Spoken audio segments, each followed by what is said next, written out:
Hey guys, Easter is just around the corner, so me and Draggy are going to go over the top 30 holidays and how they're celebrated.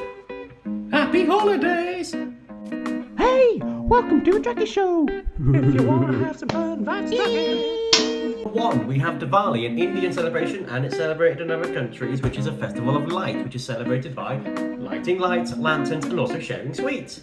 One Direction, love it! One Direction? Because they light up my world like nobody else. Holiday number 2 now, we've got the Chinese New Year, which is celebrated with fireworks, dragon dances, and red envelopes sharing money and also good wishes. It's also the largest human migration in the world, with predictions putting it at 9 billion trips being made. Dragon dances? Sign me up! Up at number 3 now, we've got my personal favourite, we've got Christmas. Celebrated all over the world, traditionally a Christian holiday, but of course celebrated by non-believers as well. You get your Christmas trees, you get your presents, all that good stuff. Celebrate by Christians, but celebrate by Buddhists too. I'm not disagreeing, Dracula, but how is Christmas celebrated by Buddhists? Oh, you know, Buddhists want to be in the present. Number 3, so now it's time for Ramadan and Eid Fa'ita at number 4. Ramadan sees Muslims world over fasting from dawn till sunset. Eid Fa'ita has Muslims breaking that fast with a feast. I can do Ramadan, I get hungry. You do get angry, don't you, Draggy? Just call me Fast and Furious. So number 5 now, which is for Holi Festival in India, or Holi Festival, I'm not entirely sure how you pronounce it, which is a festival of colours. It includes people throwing various coloured powders at each other. Holi Festival? I thought that was Christmas. But number 6, we've got Hanukkah, the Jewish festival of lights, which includes lighting the menorah, playing the dreidel, and eating oil-based food. Eating oily food sounds weird, but it's meant to represent the miracle, which a little bit of oil kept the second temple alive for 8 days. Eating donuts and chips? I don't like the sound of that. Up at number 7, we've got the Carnival, which is celebrated the world over, but it's most famous in Brazil. It's celebrated by parades, dressing up, and music, and it happens just before Lent. Why does T-Rexes love them? What is a T-Rex like a carnival? Because he's a carnival. We've got Day of the Dead, otherwise known as Mexican Halloween, which sees people remember dearly departed loved ones with offerings, altars, and celebrations. I'll celebrate anything if I get a day off school. Up at number 9, we've got Thanksgiving, a holiday celebrated in the United States and Canada, although on different days. Traditionally, the Pilgrims celebrate Thanksgiving to say thank you to the Native Americans for coming and helping the original struggling Pilgrims grow crops on their land, and also giving Pilgrims food to last them through the winter. Now it's celebrated with family gatherings and a nice big meal. Thanks for giving me this McDonald's clock, Bertie. You're welcome, Draggy. Is there anything for me? Bertie, it's Thanksgiving, not thanks asking. Up at number 10, we've got Bastille Day, which is celebrated in France. The storming of Bastille prison was seen as a flashpoint in the French independence. French people stormed the Bastille prison and stole weapons, and a whopping 7 whole prisoners. It's now celebrated today with military parades, parties, and fireworks. I'm gonna party Bastille the morning. At number 11 now, we've got Oktoberfest, which is the German autumn celebration. It sees German people celebrating by drinking beer, eating traditional food, and having parades. What about Lord of the Rings? What's Lord of the Rings got to... Oktoberfest. Number 12, and we've got St. Patrick's Day, in which we celebrate St. Patrick driving all the snakes out of Ireland. It's an Irish holiday, and as I'm sure you know, it's also celebrated widely in the United States as well. It's celebrated by parades, wearing green, and of course celebrating Irish culture. St. Patrick drove the snakes out of Ireland. He must have hated gossipers. Up at number 13 now, we've got La Tomatina, which is a Spanish festival, or shall we say a Valencian festival, in which we see people throw tomatoes at each other in probably the world's biggest food fight. I love this festival from my head to my toes.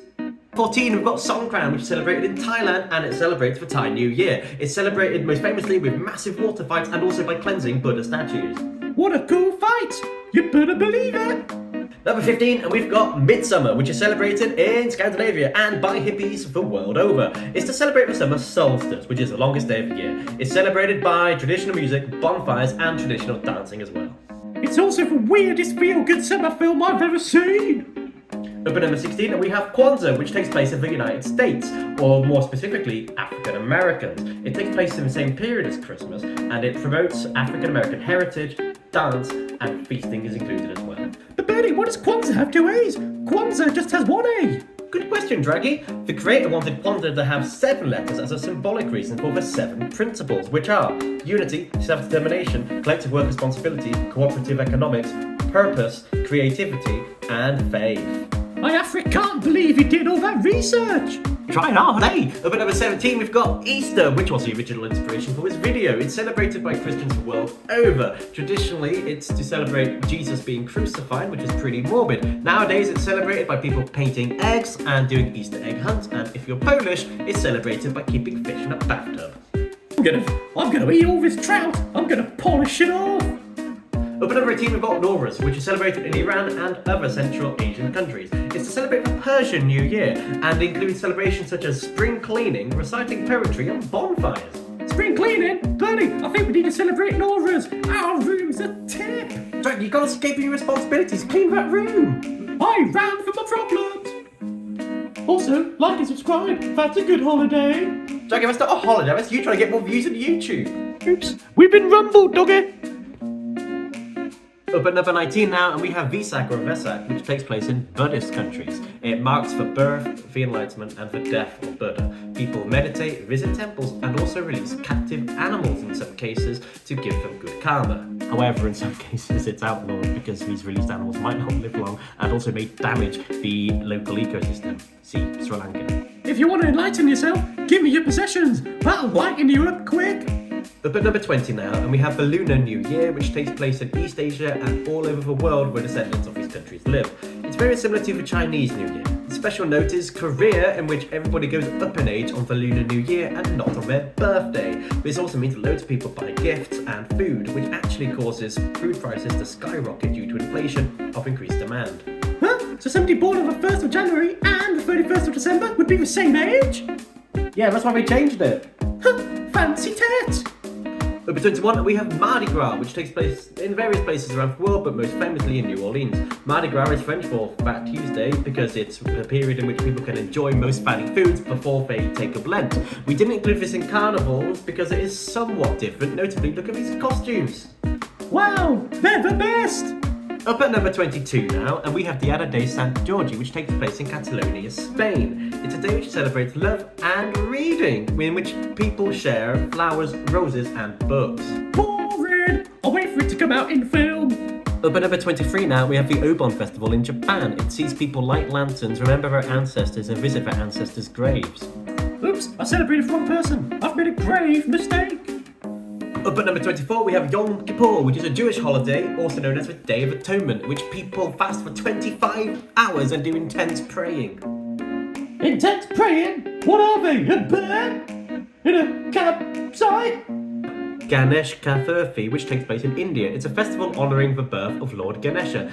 People celebrate by having large idols of Ganesha. We have processions, and we also dunk these idols in the water. Sure looks like a lot of elephant. Up at number 26, we've got Santa Claus, which may surprise you to learn is the Netherlands version of Santa Claus. It takes place the day before Christmas, on Christmas Eve for us, and it's celebrated in basically the same way, with one exception, which I found was quite interesting, was that they have little chocolate letters which they give people, which is a typical Dutch candy. Well, that's one type of letter I would like to receive in the mail.